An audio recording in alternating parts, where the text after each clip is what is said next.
Fellow men, Servus Männer, it's Red Pill Germany again, and today I wanna tell you about my first impressions from my first couple of days in a Chinese factory.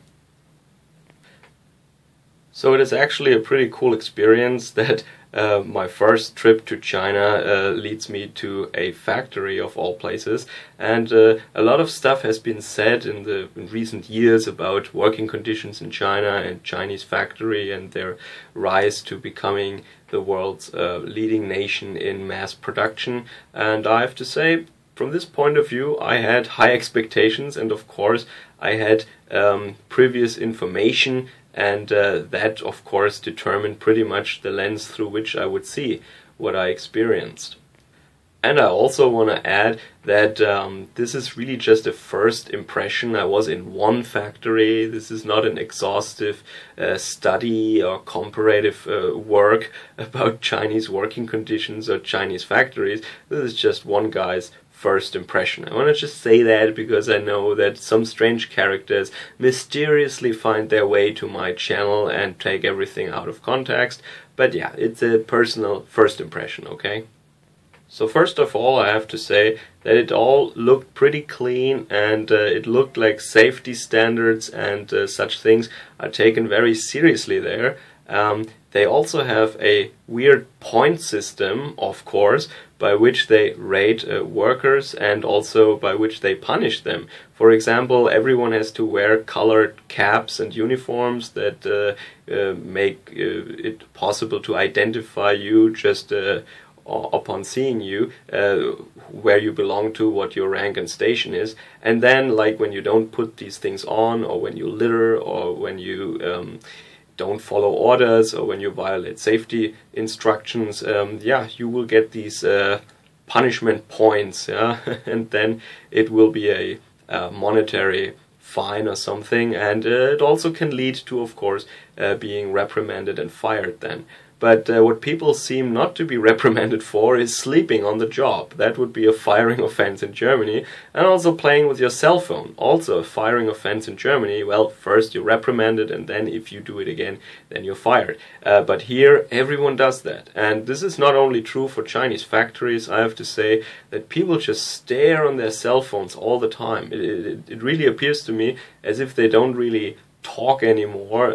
They just are on WeChat. That is the Chinese version of WhatsApp or some text message program or app on your smartphone, and they seem to only be communicating via this application on their smartphones, which is also, of course, by the Chinese state, I think. Yeah, at least the Chinese state is listening to all that stuff, of course, which makes it very convenient. You can also pay, of course, using this app, and has lots of other features. It almost seems like life is impossible in modern China without this app.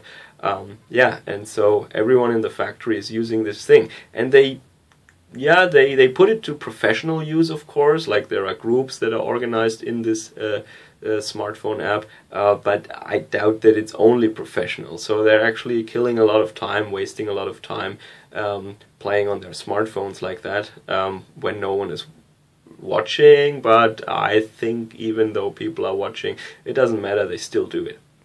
And that's the other funny thing. So I saw them on work days, and today on Sunday I also worked, of course, my full 11 hours there. And that means that most of their higher-ups, their bosses, they weren't there. So most of them just slept, actually. So they were there because they had to, but they were unsupervised, so they slept. German workers, I think, would be more yes, self-driven maybe, and more independent. They would try to do good work even though no one is really watching. Chinese workers, they're more like little soldiers that want to appear really sharp and driven when their superiors are there, but when the superiors left the building, they fall asleep instantly, it seems. It's also, of course, much more hierarchical here. In Germany, most of us are on first name basis, so we say du. Yeah, in German you have the du, which is the you, and the Sie is the formal or the more how you address strange adults, like people that you don't know. It's a polite form also. But in Germany, at least in my company, pretty much everyone says du, and we don't really feel the hierarchy that much actually. Here in China it looks very, very different, of course.